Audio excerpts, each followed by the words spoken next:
අදත් ඔයාලා හැමෝම ආයිබෝන් කියලා පිළිගන්නවා ට්‍රිකල් කුප්පිය YouTube channel එකට. ඉතින් ඔයාලා ට්‍රිකල් කුප්පිය මේ වෙනකොටත් subscribe කරලා නැත්නම් දැන්ම subscribe කරන්න. ඒ වගේම bell icon එකත් click කළොත් ඔයාලට පුළුවන් අපි වීඩියෝ එකක් upload කරපු ගමන්ම notification එකක් ඔයාලගේ phone එකට ගෙන්න ගන්න. අද වීඩියෝ එකෙන් අපි කතා කරන්නේ circuit එකක් analyze කරද්දී අපිට වැඩියෙන්ම පාවිච්චි වෙන theory එකක් ගැන. මේ theory එකට voltage divider rule කියලා rule එකක් තමයි අපි පාවිච්චි කරන්නේ. මේ වීඩියෝ එකෙන් අපි කතා කරන්නේ කොහොමද මේ voltage divider rule කියන එක පාවිච්චි කරන්නේ කියලා. ඉතින් මම මේ voltage divider rule එහෙම නැත්නම් අපි එකට කියනවා VDR කියලා. මේ VDR කියන එක උදාහරණ කීපයක් මගින් ඔයගොල්ලන්ට පැහැදිලි කරන්නම්. දැන් අපි මේ පළවෙනි උදාහරණ බැලුවොත් එහෙම මම මේ ඇඳලා තියෙන්නේ circuit එකකින් කොටසක්. ඒකෙදි එක අග්‍රයක තියෙනවා VS කියලා voltage එකක්. අනිත් අග්‍රය භූගත කරලා තියෙනවා. ඒ වගේම resistors දෙකක් ශ්‍රේණිගතව සම්බන්ධ කරලා තියෙනවා. මේකෙදි අපිට ඕනි වෙනවා R1 සහ R2 අතර විභවය හොයාගන්න. මෙන්න මේ V note කියන විභවය හොයාගන්න තමයි අපි මේ voltage divider rule කියන එක පාවිච්චි කරන්නේ. නැත්නම් අපිට සිද්ධ වෙනවා මේ කරහා යන ධාරාව හොයලා I1 R1 කියලා අරන් මෙතන විභවාන්තරය හොයලා එහෙම නැත්නම් මෙතන විභවාන්තරය අරන් මේ V note කියන එක හොයාගන්න. හැබැයි මේ voltage divider rule එකෙන් අපිට ඊට වඩා ගොඩක්ම ලේසියෙන් මේ V note කියන එක හොයාගන්න පුළුවන්. ධාරාව කියන එක හොයාගන්නේ නැතුව. ඒකට මම මේ R1 කියන ප්‍රතිරෝධයේ විභවාන්තරය V1 කියලා හඳුන්වනවා. මේ R1 කියන එකේ විභවාන්තරය එතකොට V1 වෙනවා. එතකොට R2 කියන එකේ විභවාන්තරය මම V2 කියලා මේකෙදි ගන්නවා. ඊට පස්සේ අපි බලමු කොහොමද මේ voltage divider rule එකේ සූත්‍රය ගොඩනගාගන්නේ කියලා. ඒ වගේම අපි හිතමු මේ කරා යන ධාරාව I කියලා. දැන් අපි ඉස්සෙල්ලම මේ R1 කියන ප්‍රතිරෝධය හරහා Ohms law එක යොදමු. ඒ කියන්නේ V = IR කියන සූත්‍රය මේ කොටසට යෙදුවොත් එහෙම අපිට හම්බෙනවා මේ කොටසේ විභවාන්තරය V1 නිසා V = IR කියන සූත්‍රය දැම්මම මේ කොටසේ විභවාන්තරය එතකොට මෙතන V වෙනුවට V1 වෙනවා. ධාරාව අපි දන්නවා I, ප්‍රතිරෝධය R1 වෙනවා. එතකොට අපිට මේක එක සූත්‍රයක් විදිහට ගන්න පුළුවන්. ඊට පස්සේ R2 කියන ප්‍රතිරෝධයටත් V = IR යෙදුවට පස්සේ ඒකෙදි විභවාන්තරය වෙන්නේ V2 කියන එක. මේකෙදි V2 සමාන වෙනවා I වාරයක් R2 කියන එකට. එතකොට අපි දන්නවා මේක භූගත කරලා තියෙන්නේ මෙතන VS කියලා වෝල්ටේජ් එකක් තියෙනවා. එතකොට මේකෙදි යෙදিলা තියෙන මුළු වෝල්ටේජ් එක තමයි VS කියලා කියන්නේ. මොකද VS ඍණ බිඳුව කියන්නේ VSමයි. එතකොට මේ VS කියන එක සම්පූර්ණයෙන් යෙදিলা තියෙන්නේ මේ R1 සහ R2 ප්‍රතිරෝධ හරහා. අපි දන්නවා R1 හරහා තියෙන විභවාන්තරය V1, R2 හරහා තියෙන විභවාන්තරය V2. එතකොට අපිට ලියන්න පුළුවන් VS = V1 ධන V2 කියලා. දැන් අපි මේකේ V1 සහ V2 වලට මේ ආපු උත්තර දෙක ආදේශ කරනවා. එතකොට VS = V1 කියන්නේ IR1 එකතු කිරීම V2 කියන්නේ IR2. එතකොට මේකෙන් I කියන එක එළියට ගත්තම අපිට එනවා R1 ධන R2 කියලා. ඊට පස්සේ අපි මේකෙන් I කියන එක උක්ත කරගන්නවා. එතකොට I සමාන වෙන්නේ VS බෙදීම R1 ධන R2 කියන එකට. දැන් අපි මේ V1 කියන එකට මෙන්න මේ කොටස ආදේශ කළොත් ඒ කියන්නේ අපි V1 = I වාරයක් R1 කියලා දන්නවා. එතකොට මේ I කියන එකට මෙන්න මේක ආදේශ කරොත් එහෙම අපිට V1 වලට එනවා VS වාරයක් R1 බෙදීම R1 ධන R2 කියලා. ඒ වගේම මේ V2 වලටත් මේක ආදේශ කරොත් එහෙම එනවා අපිට V2 = VS වාරයක් R2 බෙදීම R1 ධන R2 කියලා. දැන් අපි මේ ආපු සූත්‍ර දෙක දිහා බැලුවොත් එහෙම අපිට V1 සහ V2 ඒ කියන්නේ R1 හරහා ඉදිලා තියෙන විභවාන්තරය සහ R2 හරහා ඉදිලා තියෙන විභවාන්තරය ඇවිල්ලා තියෙනවා සප්ලයි වෝල්ටේජ් එක සහ ප්‍රතිරෝධවල ගුණිතයක් විදිහට. ඒ කියන්නේ දැන් අපි හිතුවොත් එහෙම මේ R1 හරහා අපිට විභවාන්තරය හොයාගන්න ඕනි කියලා අපි කරන්නේ මේ මුළු කොටස හරහා ඉදිලා තියෙන විභවාන්තරය ඒ කියන්නේ VS කියන එක ගුණ කරනවා මෙන්න මේ කොටසින්. මේ කොටස අපි ලබා ගන්නේ ඉස්සෙල්ලාම කරන්නේ අපි මේ ප්‍රතිරෝධ දෙක එකතුව ඉර යටින් ලියා ගන්නවා R1 ධන R2 කියලා. ඊට පස්සේ අපිට ඕනි R1 හරහා ඉදලා තියෙන විභවාන්තරය නම් අපි උඩින් ලියන්නේ R1 කියලා. ඒ වගේම R2 හරහා ඉදලා තියෙන විභවාන්තරය ඕනේ නම් අපි ඉස්සෙල්ලා වගේම සප්ලයි වෝල්ටේජ් එක ලියනවා. ඊට පස්සේ ඉර යටින් ලියනවා මේ දෙකේ එකතුව R1 then R2 කියලා. ඊළඟට R2 හරහා විභවාන්තරය ඕනේ නිසා අපිට උඩින් ලියන්නේ R2 කියලා. දැන් අපිට ඕනි මෙන්න මේ V note කියන එක නිසා අපිට මේ V note කියන එක ක්‍රම දෙකකට ලබා ගන්න පුළුවන්. පළවෙනි ක්‍රමය තමයි මෙතන VS නිසා අපි මෙතන විභවාන්තරය හොයාගෙන VS වලින් මෙතන විභවාන්තරය අඩු කළොත් V note කියන එක එනවා. ඒ කියන්නේ එක ක්‍රමයක් තමයි V note කියන එක සමාන කරන්න පුළුවන් අපිට මෙතන විභවාන්තරය VS ඒක අඩු කරන්න ඕනි මෙන්න මෙතන ඉදලා තියෙන විභවාන්තරයෙන්. එතකොට VS අඩු කිරීම V1 කියලා ගන්න පුළුවන් අපිට මෙන්න මේ V note කියන එක. එහෙම නැත්නම් අපිට පුළුවන් මේ V note කියන එක හොයාගන්න මෙන්න මේ කොටස පාවිච්චි කරලා. එතකොට අපි දන්නවා මෙතන V note කියලා විභවයක් තියෙනවා. මේ V note කියන එකෙන් V2 කියන විභවය අඩු කරාම මෙතන බිඳුවක් වෙන්න ඕනි. මොකද මේක භූගත කරලා තියෙන්නේ. එතකොට අපිට ලියන්න පුළුවන් V note අඩු කිරීම V2 ඒ කියන්නේ මෙතන විභවාන්තරය සමානයි බිඳුවයි කියලා. එතකොට අපිට ලියා ගන්න පුළුවන් කෙලින්ම V note සමානයි V2 කියලා. ඒ කියන්නේ හැම වෙලාවෙම අපි භූගත කරලා තියෙන කොටසක ඒ පැත්තෙන් විභවාන්තරය හැවුවොත් එහෙම කෙලින්ම V note වලට එන්නේ මෙන්න මේ V2 කියන විභවාන්තරය. ඒක නිසා අපි හැම වෙලාවෙම මේ වගේ ගානක් දුන්නොත් එහෙම අපි මේ V1 කියන කොටස හොයලා VS වලින් V1 කියන එක අඩු කරලා V note හොයනවට වඩා ලේසි මෙන්න මේ භූගත කරලා තියෙන පැත්තේ විභවාන්තරය හොයලා ඒක කෙලින්ම V note කියලා ආදේශ කරගන්න එක. දැන් අපි මේ උදාහරණ බැලුවොත් එහෙම මේ සර්කිට් එකේ 36 වෝල්ට් සප්ලයි එකක් දීලා තියෙනවා. මෙතන ප්‍රතිරෝධය 6 කිලෝ ඕම්. ඒක අතර විභවාන්තරය වෙනවා V1 කියලා. ඊට පස්සේ තියෙනවා 12 කිලෝ ඕම් රෙසිස්ටර් එකක්. ඒකේ විභවාන්තරය V2 කියලා අපි හඳුන්වලා තියෙනවා. ඊට පස්සේ තියෙනවා 18 කිලෝ ඕම් කියලා රෙසිස්ටර් එකක්. ඒකේ විභවාන්තරය V3 කියලා අපි හඳුන්වලා තියෙනවා. දැන් අපිට V1 V2 V3 හොයන්න කිව්වොත් එහෙම අපි කරන සාම්ප්‍රදායික ක්‍රමය තමයි මේ සර්කිට් එක කරා යන ධාරාව හොයලා ඒ ධාරාව ප්‍රතිරෝධයෙන් ගුණ කරලා මේ විභවාන්තර හොයන එක. දැන් අපි මේක VDR එහෙම නැත්නම් voltage divider rule එකෙන් හෙව්වොත් එහෙම අපි දන්නවා V1 කියන එක අපිට හොයන්න පුළුවන්. මේකේ මේ අග්‍රය සහ මේ අග්‍රය තමයි අපි සලකන්නේ. එතකොට මුළු supply voltage එක 36ක් වෙලා තියෙනවා. ඊට පස්සේ අපි ඉර යටින් ලියා ගන්නවා මේ ශ්‍රේණිගතව සම්බන්ධ කරලා තියෙන රෙසිස්ටර්ස් තුන එකතුව. ඒ කියන්නේ 6 කිලෝ ඕම්, 12 කිලෝ ඕම් සහ 18 කිලෝ ඕම්. දැන් අපිට ඕනි V1 කියන එක ගන්න. ඒ කියන්නේ 6 කිලෝ ඕම් හරහා විභවාන්තරය හොයන්න. එතකොට අපි කරන්නේ මෙන්න මෙතනට 6 කිලෝ ඕම් කියන එක ආදේශ කරන එක. දැන් මේක සුළු කරොත් එහෙම අපිට එනවා උත්තරේ 6 වෝල්ට් කියලා. එතකොට අපිට කෙලින්ම V1 කියන එක 6 වෝල්ට් කියලා හොයාගන්න පුළුවන්. ඊට පස්සේ අපි V2 කියන එක හොයන්න ගියොත් එහෙම ඉස්සෙල්ලා වගේම මේ ශ්‍රේණිගත කොටසේ මුළු සප්ලයි වෝල්ටේජ් එක වෙන්නේ 36 කියන එක. 36 ගුණ කරනවා ඉර යට ලියනවා මේ තුන එකතුව 6 කිලෝ ඕම්, ධන 12 කිලෝ ඕම්, ධන 18 කිලෝ ඕම්. ඊට පස්සේ ඉර උඩ ලියනවා අපිට අදාළ රෙසිස්ටර් එක. ඒ කියන්නේ 12 කිලෝ ඕම් කියන එක. එතකොට මේකෙන් එනවා අපිට උත්තරේ 12 වෝල්ට් කියලා. ඊට පස්සේ V3 හොයන්න උනොත් එහෙම V3 හොයන්නේ ඉස්සෙල්ලා වගේම මුළු සප්ලයි වෝල්ටේජ් එක 36යි. ඉර යට ලියනවා රෙසිස්ටර්ස් වල එකතුව. ඊට පස්සේ ඉර උඩ ලියනවා අදාළ රෙසිස්ටර් එක 18 කිලෝ ඕම්. එතකොට මේකෙන් එනවා අපිට උත්තරේ 18 වෝල්ට්. එතකොට මේ විභව ටික එකතු කරොත් එහෙම අපිට කෙලින්ම 36 කියලා ලැබෙනවා. මොකද මේ 36 කියන එක එන්නේ 6 කිලෝ ඕම්, 12 කිලෝ ඕම් සහ 18 කිලෝ ඕම් වල යෙදිලා තියෙන විභවාන්තර වල එකතු වෙන නිසා. දැන් මේ ගාන බැලුවොත් එහෙම මේ ගානේ පහළ කොටස භූගත කරලා තියෙනවා.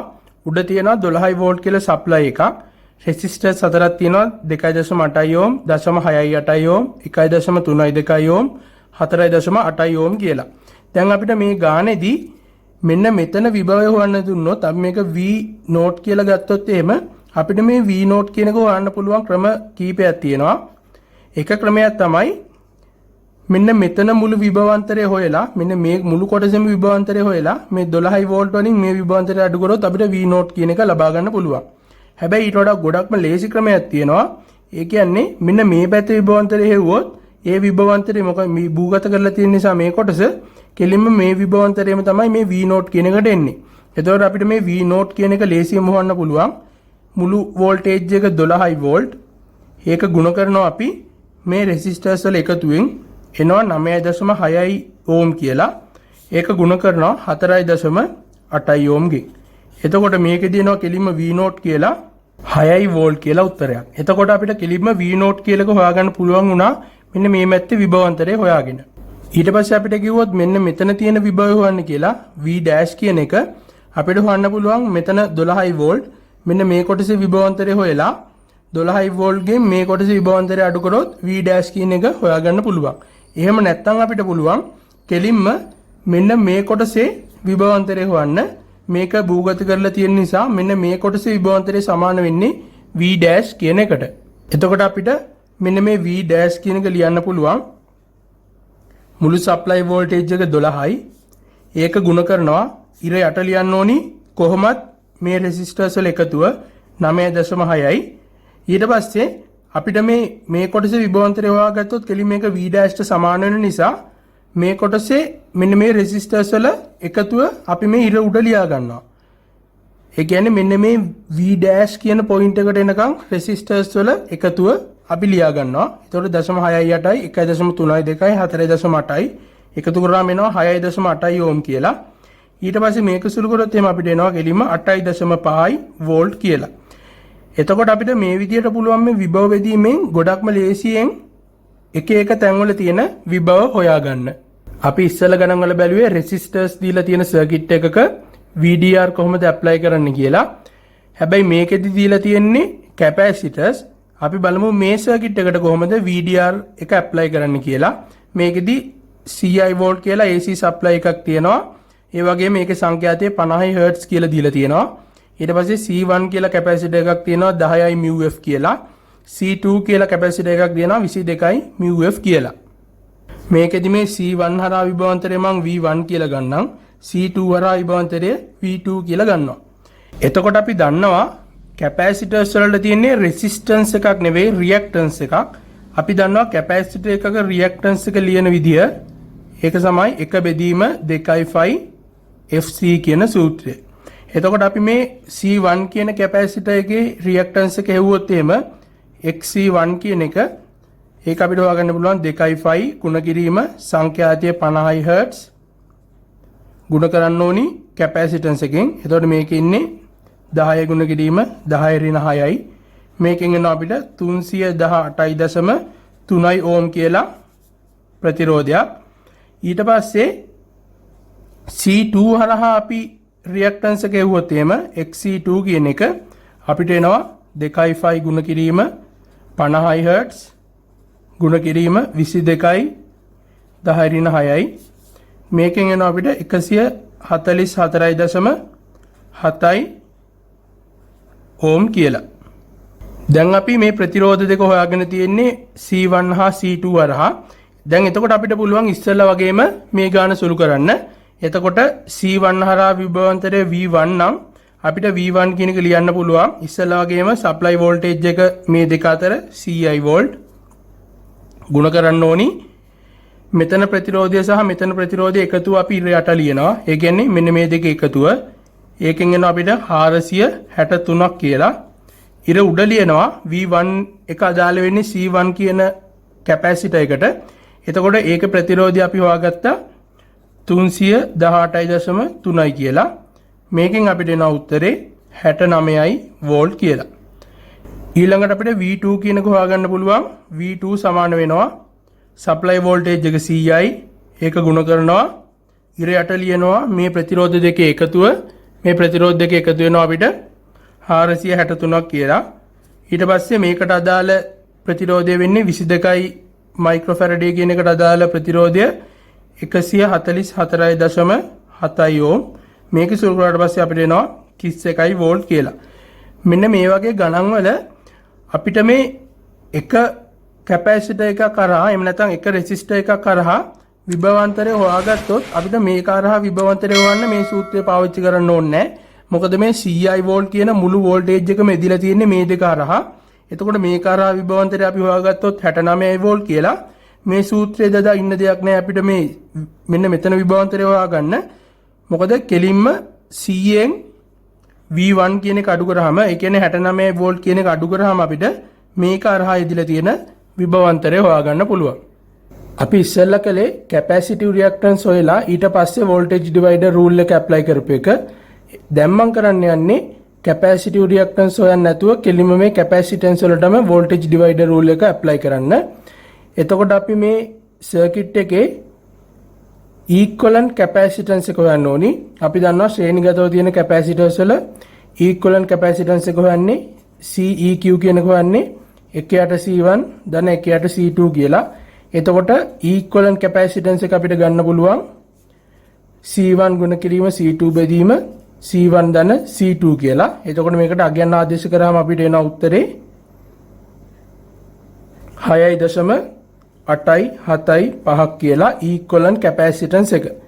දැන් අපිට V1 කියන එක හොයාගන්න පුළුවන් කෙලින්ම උඩින් ලියන්නේ ඉර උඩ ලියන්නේ ඊක්වලන්ට් කැපැසිටන්ස් එක. ඉර යට ලියනවා අපිට V1 හොයන්න ඕනි කැපැසිටර් එක. ඒ කියන්නේ C1 කියන කැපැසිටර් එක ගුණ කරනවා මුළු සප්ලයි වෝල්ටේජ් එක C ෙන්. එතකොට ඊක්වලන්ට් කැපැසිටන්ස් එක එනවා 6.875 බෙදනවා C1 ගෙන්. C1 කියන්නේ 10යි මයික්‍රෝෆැරඩ් ගුණ කරනවා C ෙන්. මේ ඊක්වලන්ට් කැපැසිටන්ස් එක එන්නේ මයික්‍රෝෆැරඩ් වලින්. එතකොට මෙතනත් මයික්‍රෝෆැරඩ් මේකට මේක කැපෙනවා. එතකොට මේකෙන් උත්තරේ එනවා 68.75 වෝල්ට් කියලා.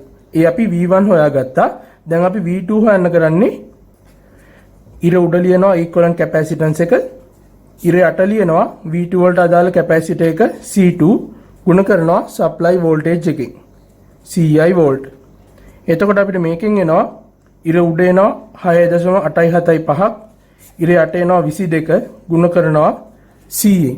එතකොට මේකෙන් අපිට එනවා 31.25 වෝල්ට් කියලා. එතකොට අපිට මේ විදිහට කැපැසිටිව් රියැක්ටන්ස් එක හොයන්න නැතුවත් මේ කැපැසිටන්ස් වලිනුත් වෝල්ටේජ් ඩිවයිඩර් රූල් එක මේ විදිහට ඇප්ලයි කරන්න පුළුවන්.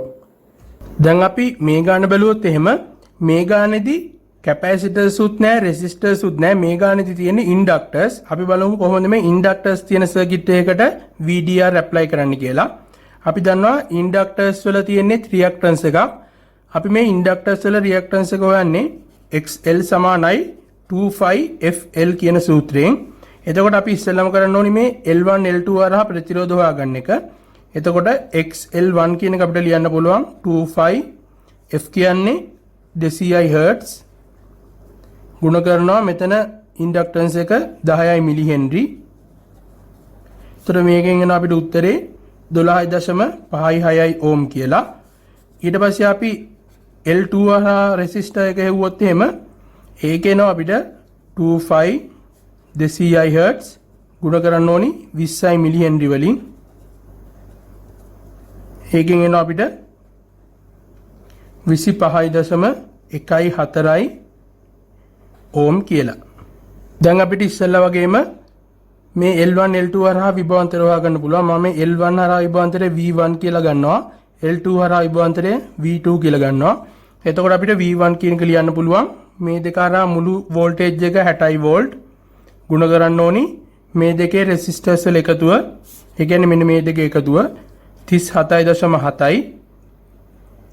ඊට පස්සේ ඉර උඩ ලියන්නේ V1 කියන එකට අදාළ රෙසිස්ටර් එක. ඒ කියන්නේ 10යි මිලි හෙන්රි වලට අදාළ රෙසිස්ටර් එක 12.56යි කියන එක. මේක සුළු කරාට පස්සේ අපිට එනවා 20යි වෝල්ට් කියලා උත්තරයක්. ඊට පස්සේ V2 කියන එක අපිට හොයන්න පුළුවන්. අපි දන්නවා මෙතන මුළු සප්ලයි එක 60යි. මෙතනට 20ක් තියෙනවා නම් මෙතනට එන්නේ 40යි. අපි මේ සූත්‍රය දාලා බලමු මේකට 40ක් එනවද කියලා.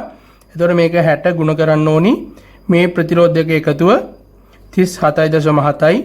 ඉර උඩ ලියන්න ඕනි මෙන්න මේ කොටසේ ප්‍රතිරෝධය. ඒකට එනවා අපිට 25.14යි කියලා. මේක සුළු කරාට පස්සේ අපිට එන උත්තරේ 40යි වෝල්ට් කියලා. එතකොට මේ විදිහට පුළුවන් අපිට ඉන්ඩක්ටර්ස් තිබ්බත් VDR කියන එක පාවිච්චි කරලා විභවාන්තර හොයාගන්න. එතකොට අපි ඉස්සෙල්ලා හැදුවේ මේ ඉන්ඩක්ටර්ස් වල රියැක්ටන්ස් හොයලා ඊට පස්සේ වෝල්ටේජ් ඩිවයිඩර් රූල් එක ඇප්ලයි කරපු එක. දැන් මම කරන්න යන්නේ ඉන්ඩක්ටර්ස් වල රියැක්ටන්ස් හොයන්න නැතුව කෙලින්ම මේ ඉන්ඩක්ටන්ස් වලින්ම වෝල්ටේජ් ඩිවයිඩර් රූල් එකට අගයන් ආදේශ කරලා මේ V1 සහ V2 හොයාගන්න එක. එතකොට මේකෙදි ඉස්සෙල්ලාම කරන්න ඕනි මේ ඉන්ඩක්ටර්ස් වල ඊක්වලන්ට් ඉන්ඩක්ටන්ස් එක හොයාගන්න ඕනි. ඒ කියන්නේ LEQ කියන එක. ශ්‍රේණිගතව තියෙන ඉන්ඩක්ටර්ස් වල අපිට ඉන්ඩක්ටන්ස් එක ගන්න පුළුවන් L1 ධන L2 කියලා. එතකොට මේකේ ඊක්වලන්ට් ඉන්ඩක්ටන්ස් එක එනවා අපිට 30යි මිලි හෙන්රි කියලා. දැන් අපිට පුළුවන් වෝල්ටේජ් ඩිවයිඩර් රූල් එක ඇප්ලයි කරලා V1 හොයන්න. එතකොට V1 සමාන වෙනවා ඉරේ අට ලියනවා ඊක්වලන්ට් ඉන්ඩක්ටන්ස් එක 30යි මිලි හෙන්රි. ඉර උඩ ලියනවා අපිට අවශ්‍ය වෝල්ටේජ් එක තියෙන ඉන්ඩක්ටන්ස් එක. ඒ කියන්නේ L1. L1 කියන්නේ 10යි මිලි හෙන්රි.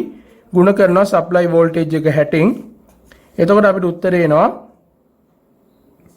මිලි හෙන්රි මිලි හෙන්රි අයින් වුණාට පස්සේ මෙතන එනවා 20යි වෝල්ට් කියලා. V1 වලට ආවා. ඊට පස්සේ අපි V2 වලට ගියාට පස්සේ V2ත් ගන්න පුළුවන් ඉරේ අට ලියනවා ඊක්වලන්ට් ඉන්ඩක්ටන්ස් එක 30යි මිලි හෙන්රි. ඉර උඩ ලියනවා V2ට අදාළ ඉන්ඩක්ටර් එක ඒ කියන්නේ 20යි මිලි හෙන්රි ගුණ කරනවා 60යි වෝල්ට් වලින්. ඊට පස්සේ අපිට එනවා මේකෙන් 40යි වෝල්ට් කියලා. එතකොට අපිට මේ විදිහට පුළුවන් ඉන්ඩක්ටර්ස් වල රියැක්ටන්ස් හොයන්න නැතුව කෙලින්ම ඉන්ඩක්ටන්ස් වලින්ම වෝල්ටේජ් ඩිවයිඩර් රූල් එකට ඇප්ලයි කරලා V1 සහ V2 වගේ අගයන් හොයාගන්න. ඉතින් අද වීඩියෝ එකෙන් මම කතා කළේ කැපැසිටර්ස්, ඉන්ඩක්ටර්ස්, රෙසිස්ටර්ස් තියෙන සර්කිට්ස් වලට කොහොමද වෝල්ටේජ් ඩිවයිඩර් රූල් එක ඇප්ලයි කරන්න කියලා. ඇත්තටම මේ වෝල්ටේජ් ඩිවයිඩර් රූල් එක අපිට සර්කිට්ස් ගණන් හදද්දී නැතුවම බැරි රූල් එකක්. මොකද සමහර වෙලාවට අපිට VDR ඇප්ලයි කරේ නැත්නම් ගාන හදා ගන්නත් බැරි වෙනවා. එහෙම නැත්නම් ගාන ගොඩක් සංකීර්ණ වෙනවා VDR පාවිච්චි කරේ නැතුව වෙනත් ක්‍රම වලින් හැදුවොත්. ඒ වගේම තමයි අපිට මේ VDR කියන රූල් එක එහෙම නැත්නම් මේ විභව බෙදීම ගණන් වලට ඇප්ලයි කරලා විභාගදී වගේ වෙලාවකදී අපිට ගොඩක් අඩු කාලයකින් ගානක් හදා ගන්නත් පුළුවන්. ඉතින් මම හිතනවා ඔයාලට මේ වීඩියෝ එක බැලුවට පස්සේ VDR එහෙම නැත්නම් විභව බෙදීම ගැන ගොඩක් හොඳ අවබෝධයක් ලැබෙන්න ඇති කියලා. ඉතින් තාමත් ඔයා අපිව subscribe කරලා නැත්නම් දැන්ම subscribe කරන්න. ඒ වගේම bell icon එකත් click කරොත් ඔයාලට පුළුවන් අපි මේ වගේ වීඩියෝ එකක් upload කරපු ගමන්ම notification එකක් ඔයාලා ගාවටම ගෙන්න ගන්න. ඉතින් අපි අලුත් වීඩියෝ එකකින් ආයෙත් හම්බෙමු.